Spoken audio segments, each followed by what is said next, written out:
How's it going, everybody? Yeah. Bam. Today is Art Marketing Tuesday. Art Marketing Tuesday today, guys. Thank you so much for joining. I hope that you guys are having an excellent day. I hope that, let me get some more light in here. Just a second, guys. Maybe some more light. All right. I don't know how much light that was, but it was a little bit more. So, today I get to talk about art marketing and whatnot, all this je ne sais quoi about art marketing. And I've been listening to your questions, guys. I've been trying to get as much answered as possible, and at the same time getting some work done, some of my personal work done as well. And I think I've been doing a good job. I can do better though. I think I can do better. I know I can do better. I got my Starbucks here. Oh man, caffeine. What could I do without you? So guys, today I get to talk about art marketing. And if you guys have any questions, please type them. Look at my new hair. Check it out. Muy macho, huh? Very cool stuff, huh? Tell you guys I was gonna get a haircut done. Yeah, I have this thing where I'll do my haircut and then I won't do it for like, I don't know, like a month. And then I'll be like, my hair, because my hair grows so fast, right? So I guess everybody's hair grows so fast. I don't know. So, art marketing. Today I was thinking about something really, really interesting earlier. I was thinking about pricing, right? What people think about pricing and how people should price their work and on and on and on. And I've noticed that it's the whole idea of pricing is either very strict, you know, artists are very strict about it, or it's very, like, it's all over the place. But all over the place, I'll explain what all over the place means for me, right? Because what means for me, it might not mean for you. What all over the place means for me, it might be like completely normal to you, and vice versa. So I've noticed that, like, for example, galleries, right? I'm going to give you guys an example. Galleries, small mom and pop galleries for the most part. Small mom and pop galleries are about, you know, pricing, having very structured pricing, right? Some mid-sized galleries still do it, but I've seen it more in small mom and pop, which is pricing the artwork by the inch, by the square inch, right? Little square inch. So you price it by that, and they go anywhere between 50 cents, 60 cents to like the more high end, supposedly, you know, the more pricey work at $3, $4, $5, even $5. $5 is like more expensive, right? According to them. So that there is one strategy, right? Pricing your work for square inch. And then there is the all over the place, which I think that has to do with feelings. Like a lot of artists place their value based on feelings. I mean, we, as artists, we do a lot of that. Not just place value on things based on feelings, but we do a lot of stuff based on feelings, which brings me to another point that I'm going to be talking about in a little bit. But yeah, you know, like we'll say, oh, this painting took me, I don't know, three weeks to do, right? But I don't feel like it's really captures my essence and blah, blah, blah. So I'm going to price it lower.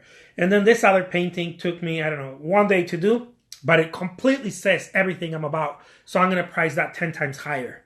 You know, even though they're both the same size and maybe they're both have put in the same amount of physical effort, physical activity, right? Even though one takes 3 weeks, doesn't mean that you were painting it for 3 weeks, right?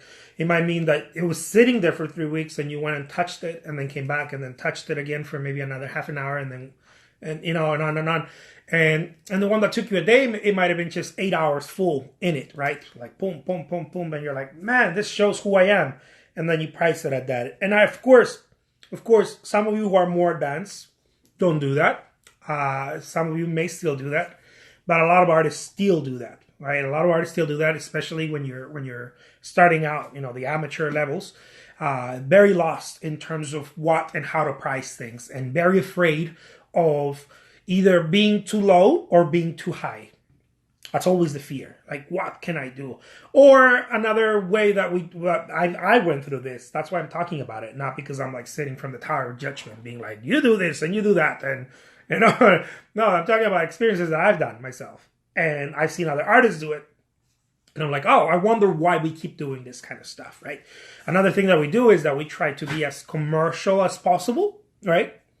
And not really understanding the implications of creating something, a product, right?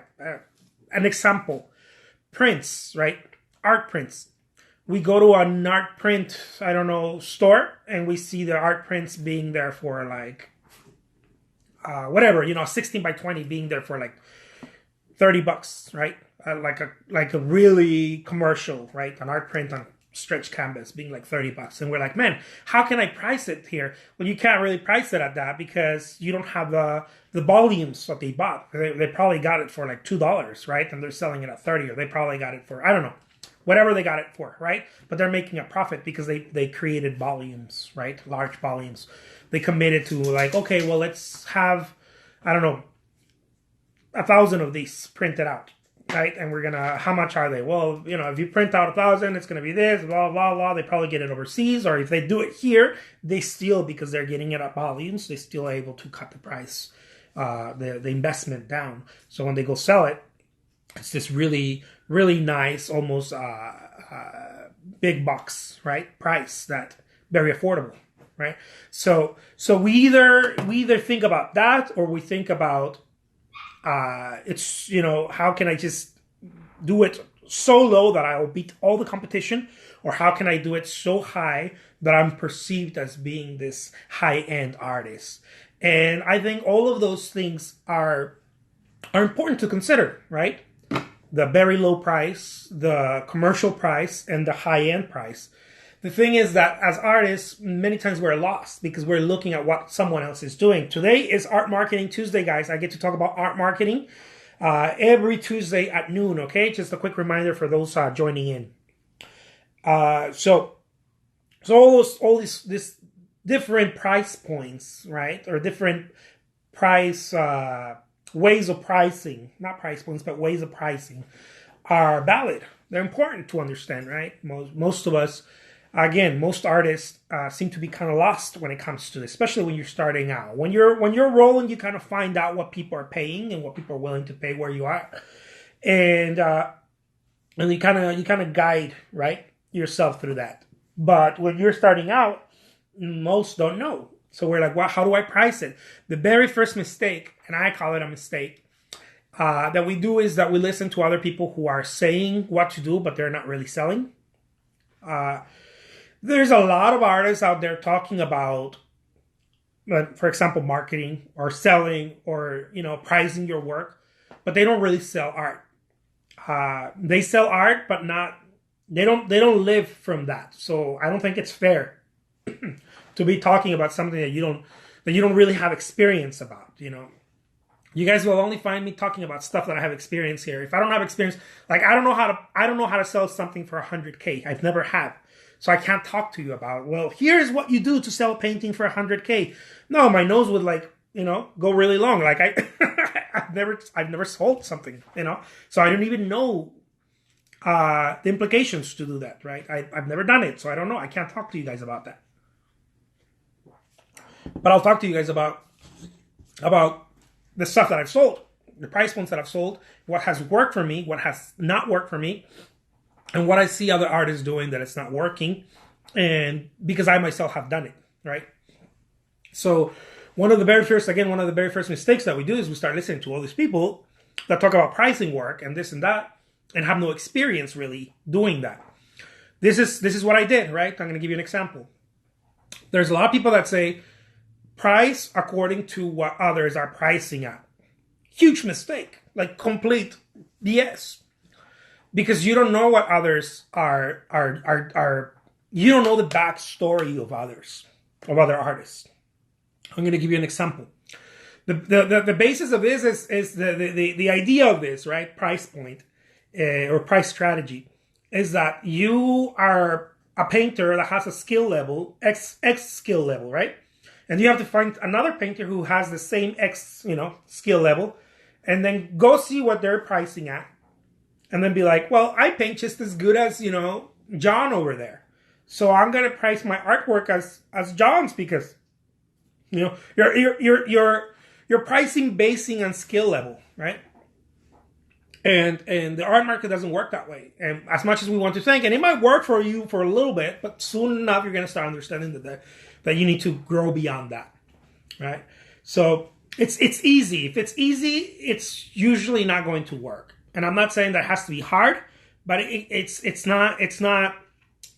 You haven't done homework, right? It's just going and seeing, that Johnny over there is selling it for $1,000. He paints as good as I paint as good as Johnny does, so I'm going to price mine at $1,000. You don't know if Johnny is even selling.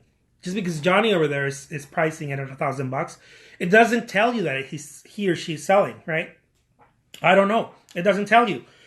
It might just be a price tag, and it's just collecting dust for the past 3 years or 5 years, and you're like, yeah, I'm gonna sell it at that point too, at that price point. Here's another thing. Here's another dynamic behind that. You don't know if Johnny is selling, right? You can say Johnny is selling the paintings for $1,000. So I see that he is selling those paintings, right? So I'm going to price my paintings at $1,000. A lot of people do this mistake. A lot of people do this. I did it myself. And I call it a mistake. Not because you shouldn't want to price your artwork substantially. That I'm going to talk about that right now. It has nothing to do with that. Okay? It's got to do with the lack of understanding why Johnny is pricing it at $1,000 and why he's selling his paintings at like hotcakes. Or at least, moving them, right? Getting them out of the gallery or online or whatever. You don't know the backstory of that. Maybe Johnny has 100 or 300,000 Instagram followers, right? So Johnny's talking to a huge audience. Now, you don't know if Johnny is working with a gallery who's got 100K emails, right? A list of 100,000 or whatever it is, right? But big numbers of emails. And every time Johnny paints something, the gallery's like, oh, I got to tell our clients about it. I got to tell our collectors about it, right? So the Mr. Art Gallery goes to his or her database, pulls out takes a picture of Johnny's painting, new painting, puts it in the 100K email list, and I don't know, 3% of that are dying to buy it, right? Because it's usually about 3%. That purchase, that's the holy the holy number in sales, right? A lot of people say that. I must believe it because I've tried it myself. It's about, you talk to 100 people, 3 are going to be like, well, that sounds interesting. Let me move on and find out more about it. If you're good, you probably will close like 1 to 3%. If you're horrible, you can talk to 1,000 people and still have a hard time. But you don't know the backstory of that. So there you go, trying to mimic what Johnny's doing, right? You're like, I'm going to place my artwork at $1,000, and they're going to fly out just like Johnny. But you don't know what Johnny's doing. You don't know if Johnny has a YouTube channel. Again, it comes down to people, guys, right? So why am I talking about this? Johnny's got a YouTube channel that has, 50,000 subscribers, on YouTube. And every time Johnny posts a painting there, potentially maybe not 50,000 people are going to be like, yeah, right? But potentially at least 10 people are like really interested in buying it, right? So he sells it. And you're scratching your head, how come I can't sell it like Johnny if I'm just as good as Johnny? The game is rigged, right? Everybody's like, the game is rigged. It's not fair. No, it's not that it's not fair. Johnny did his homework, right? Johnny went and got an audience. Johnny was smart. He went and got himself an audience. The whole reason behind galleries, guys, it's not, again, I know I'm gearing up a little bit, but the whole reason about galleries is not because you're all of a sudden just going to start selling. No, it's because you're utilizing, right? It's a give and take. You're giving the gallery owner a product, right? You're giving them content to share to their clientele. And in turn, they share it to their clientele. And you have all these opportunities based on how big their list is. A gallery without a list is might as well just close the door, right? It's the opportunity that is created to sell that painting. That's why people that know the game in the gallery, they do that, right? That's the whole point of the gallery, that you go and you talk to an audience. It comes down to an audience. So why am I talking about this when it comes to price? Because many times we're very naive when it comes to pricing our work. We want to do what Johnny's doing. We want to do what Rosie's doing. We want to do what they're all out there doing without understanding really what is it that they're doing. Like, you have to pay attention to the behavior, not just the price points. You know, you have to pay attention to the behavior.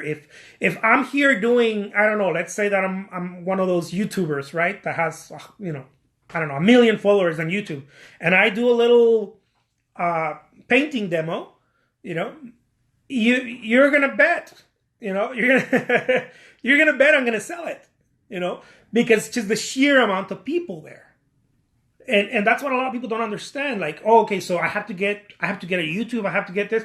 I don't know what you have to do, but if you don't have anything, any platform, any audience, you have, if you don't know that by now, you have a very hard time getting the artwork into the hands of someone who's going to give you money for it, right? So therefore, we're looking at the wrong thing. Here's what I'm trying to say.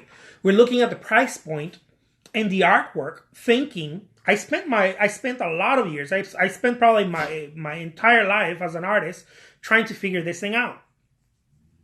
You spent your time thinking it's the artwork, it's the skill level, it's how realistic it is, it's how big it is, it's what type of framing it's got, it's the theme of the painting, it's the color palette, and on and on and on and on. I am not saying those things don't play a role in the sale. Of course they do.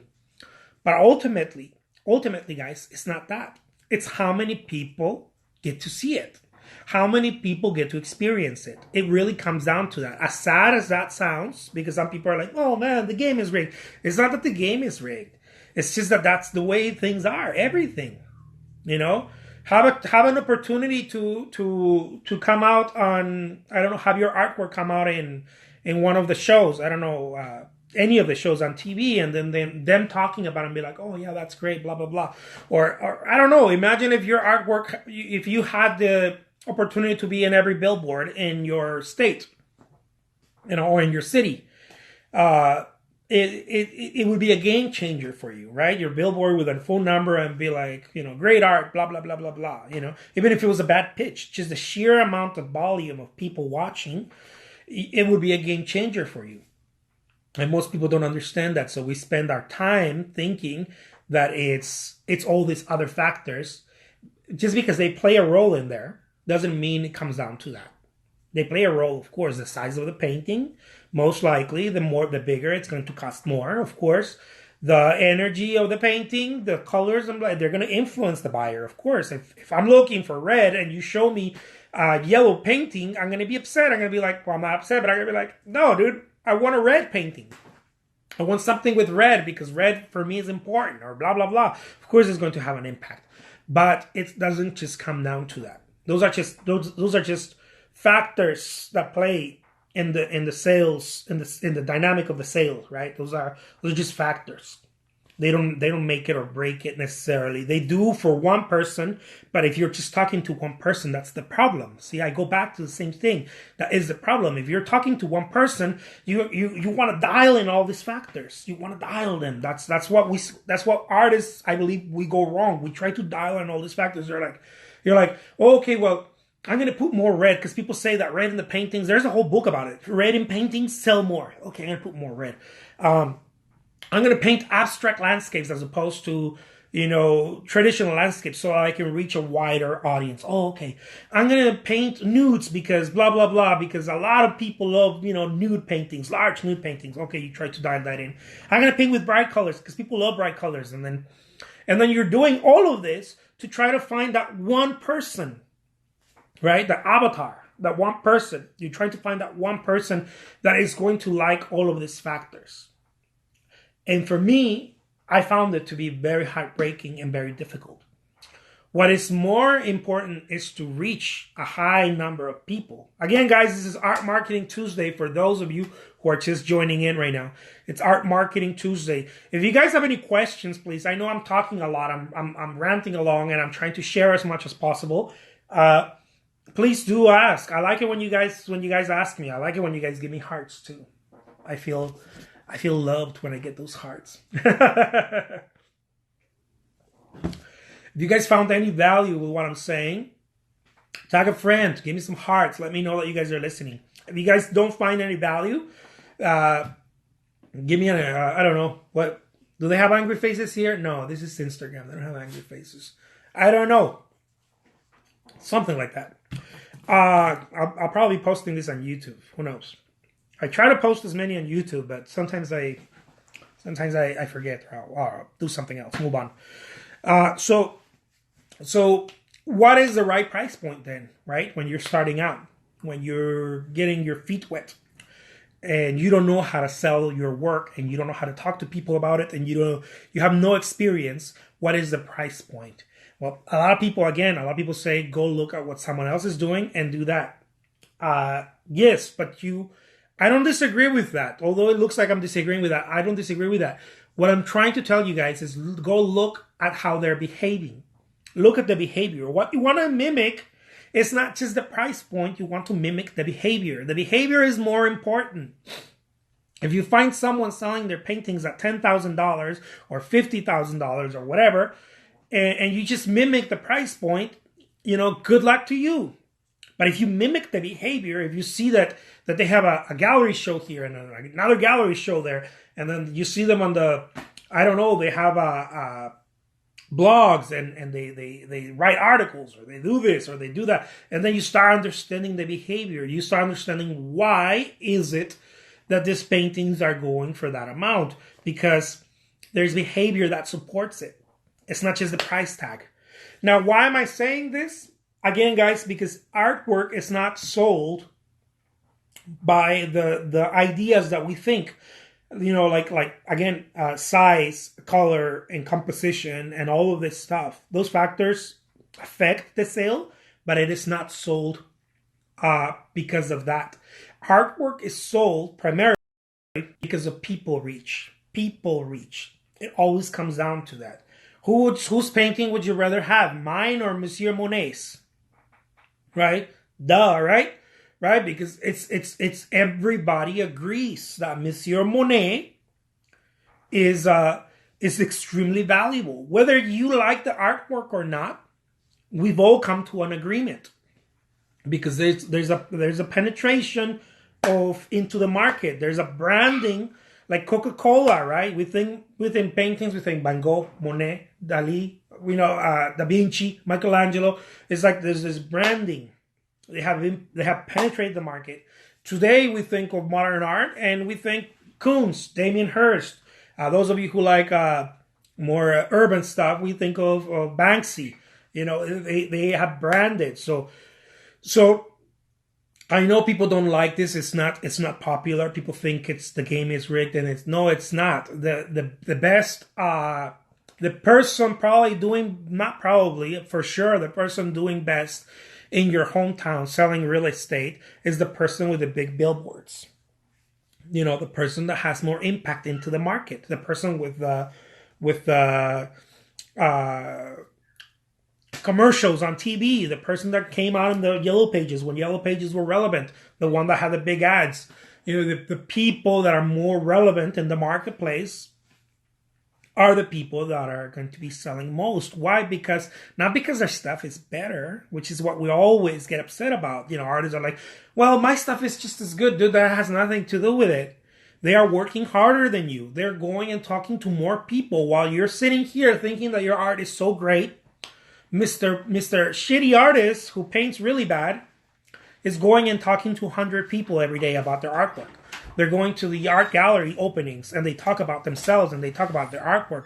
They go to meetings, mixers, and local events, and they're constantly talking about their artwork. The little 15-year-old who has a YouTube channel with 1 million followers it's got more chances of selling a doodle for $10,000 than you and I who've been painting for our whole life, right? Is it fair?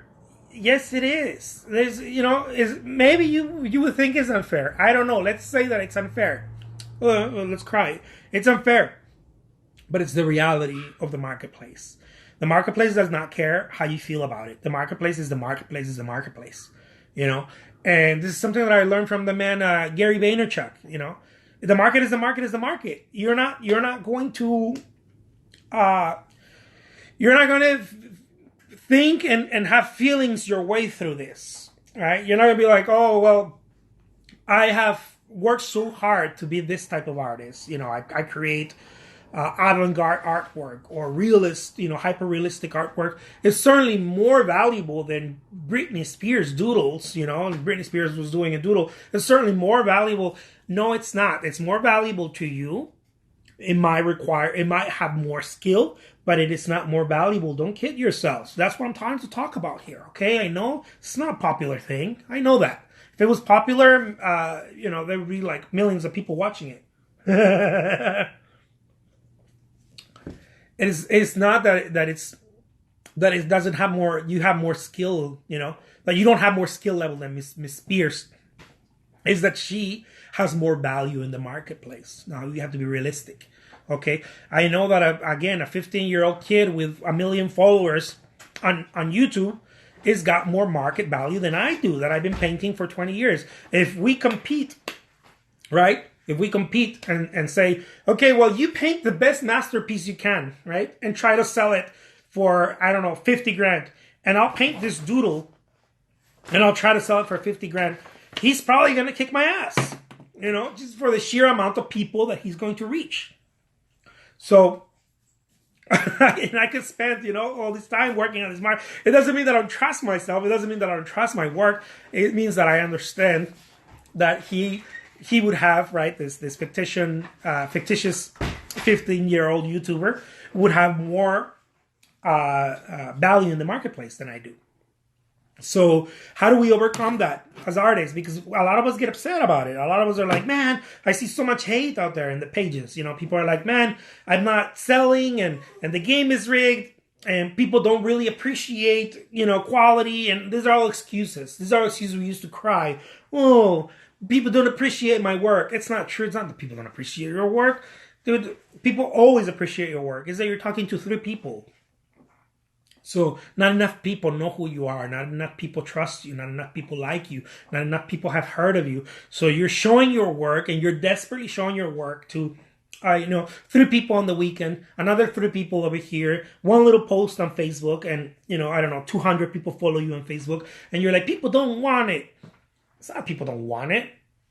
Or people will tell you, you're not showing, this is another lie, okay? You're not showing it to the right people. No, dude, it's not even that you're not showing it to the right people. You're not showing it to enough people. How about that? You're not showing it to enough people. And that's where a lot of us go wrong. Like, we think that we have to show it to I don't know, like, I tried DMing the curator of this gallery. I have people telling me that. No? I tried DMing the curator of this gallery, and they didn't want it. And I showed it to the right person. They just don't want quality or this or that. No, you're not showing it to enough people. It's not the right people. Right now, it's not the right people. You're barely starting. When you're moving the ball and things are happening for you and you're getting exhibits and you're selling and you're marketing, then you have to show it to the right people and continue showing it to a lot of people, right? But you have to refocus your game and now become more laser, right? Start showing it. Don't stop showing it to a lot of people, but at the same time, you start showing it to the right people as well. But when you're starting out, we make the mistake of thinking that, I'm going to show it to the right person. I'm going to show it to the right person. You want to show it to anyone and everyone in the beginning.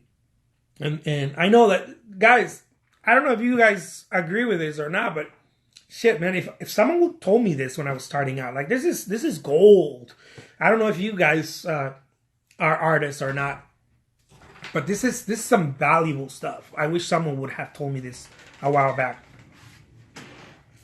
Like, I'm literally sharing with you guys stuff that I paid for to listen to. Remember, honey? Yeah. My wife is here. I remember paying seminars, and well, that's stupid. You shouldn't be paying for that. Well, it's easy when you hear it already. You paid like for like a phone interview. I pay for phone interviews. To find out. What was that money for? Yeah, for like coaching, one-on-one coaching, because I wanted to find out the truth, knowing, not some book, not some theoretical thing, right? A lot of people study stuff. This is one of the things that I learned from my mentor. A lot of people study stuff. They read a lot, they study a lot, but very few people know. KNOW. A lot of very few people actually know, like through experience. They actually have the true experience, and they actually know. There's a lot of theory out there. There's a lot of people that are like, well, I would do this and I would do that. Bullshit. No, don't give me that. Tell me something you know, that you actually know, that you already did and it worked for you, and you did it again and it worked again, and you did it again and it worked again, and you have it's fact, right? That you actually know. And then that will make sense, right? But if you just tell me, well, based on my calculations, I would do this, I would do that, your opinion is just as good as mine. Doesn't matter how smart you are. It's the same. It's just a theory. It's an idea, right? We have to start listening to people who actually know, who know what they're talking about, who walked the walk, and that's one of the things that I made it my point to find these people that actually knew, and I started finding that a lot of people that I respected and I liked in the art industry, a lot of these people don't know. A lot of these people it's just theory. A lot of these people, they have they're good at showing you how they will do something. They're like, well, if I were to do this, I would do it like this, like that, and I don't know, get a gallery exhibit. But I've never gotten one. But if I were to teach someone, because I'm very smart and I'm savvy and I'm a marketer and blah blah blah, this is how I would do it. There you go. I'm going to sell it to you. That's BS. That's not knowing something. That's just you're selling me an opinion. So that's one of the reasons that I started making it a point to look for other industries and start finding out, okay, what do people actually? How do people get? Here's my little guy. Hey, say hi, Bolt. What's up, you guys? How do people get gallery shows? Right? Not gallery shows. How do people get appointments from other industries? How do people get interviews? How do people get, like how do you get 10 minutes with someone in a gallery and get him to listen to you for 10 minutes without kicking you out, without being like, no, I'm not interested. Right? So I made it a point to start looking for this type of people that were actually that actually knew how to do that. And I found out that most of these people, well, all of these people, were not really artists. They were not into the art game, because a lot of people that I talked to that were artists and were into the art game and understood everything about theory of painting and artwork and this and that, they had no idea how to go into the market. They had no marketing skills, or they had read a little bit about marketing, but not really understood, not really have the experience. Just kind of like book savvy, like I don't know. They read a couple of books on marketing, and they're like, I know everything. These dogs are going bananas. I'm gonna have to put one away. Honey, can you put the little one away? Yeah. Thank you. The little one bullies the bigger one. We have Maltese poodle, and he gets bullied by the Pomeranian. So that's pretty much how I'm trying to get this message across, guys. The whole price point when it comes to artwork, you should look into what people are, the behavior of the people, as opposed to just the price tag. A lot of people are like, I'm going to do what you're doing, but then they don't do the behavior, right? They don't create work. Constantly create work. They're not constantly sharing it on social media. They're not constantly talking about it. They don't go to local places and talk about themselves. In other words, they're looking at something and just applying the surface. You can't look at something and just apply the surface. You're like, oh, I see this painting, and they have this really nice frame, and they seem to just fly out of the store, out of the gallery or whatever. I'm going to do the same thing. I don't know if you've done stuff like that. I don't know if you are an artist, if you create artwork for a living or not, but it doesn't work that way. Like that's surface stuff. That works when all the other components are in place. Like the right frame. I don't know, a lot of people are like, oh, you're not going to sell it with the right frame. No, dude, you're going to sell it with the right audience. Right? If you put the right frame and the right audience, you might just sell it more expensive and faster. But regardless of it's going to work for you if you have the right audience. If you are talking to an audience constantly, and you have developed like and trust, right? They have to like you and trust you. They can't just be it can't just be a random event. It might work once, and you might make good income out of it. But if you don't repeat it, it's not going to continue to work for you, right? It's like a lot of people are like, oh, I want to get on TV, on national TV, and promote my artwork or my show or whatever, my talents, right? But if you follow up with these people, they're gonna realize it was just a one-time gig. They made they make some good income, they make maybe a good money, but it wasn't able to sustain. It's just like being on Oprah's book list. If you're an author, it doesn't mean it's not going to guarantee success. It's going to guarantee sales, right? More than likely. Of course, it's going to guarantee sales, but it won't guarantee success. It doesn't mean that you have success. You would have to be on Oprah's book list all the time, or you have to have that same of momentum. If you just show up once and you made a lot of money and then you don't show up again, it's pointless. It's pointless. It's not going to guarantee success. It's not going to help you in the long run. It'll just help you for a little bit, and I don't believe in those little flashes, right? Like all of a sudden you are you have billboards, 1 month, and then you made a lot of money, and then you're like, let's take them down. No one in the right mind will do that, right? If you have a lot of billboards in your town, or you have a lot of marketing on social media, and you pay for a lot of marketing, and it starts working for you, and all of a sudden you're getting commissions, and you're getting artwork sold, and galleries invite you, and this and that, and things start working, no one in their right mind. I mean, you would have to be really dumb to be like, oh, okay, well, now I'm going to take off. Now that I made money, I'm going to take off all this marketing and save myself the expense. No, that because of that marketing is why you got all the opportunities. So what you would want to do is amp up, continue it, and then add to it. Continue and add to it. Anyways, I know I covered a lot of stuff here, as I always do. I hope that you guys got any value out of this. You guys took some notes. And I'll leave you with that. My name is Jose Trujillo. I'm the world's greatest living artist. I'm showing up every Tuesday for Art Marketing Tuesdays here on Instagram. And on Mondays, I have Mindset Mondays. Today, Tuesday, it's Art Marketing. Wednesdays, I do an art demo where I paint live. Thursdays, I do a Cafecito Thursday. My wife and I get to talk about working in a partnership. And then Fridays, I do a Takeaway Friday, which is what I learned throughout the week. And I share my experiences with you guys about things that I did that were maybe not so good, and things that I did that were like excellent, and I need to repeat those things. So I'll leave you guys with that. Take care. Thank you so much for watching. Till next time. Adios.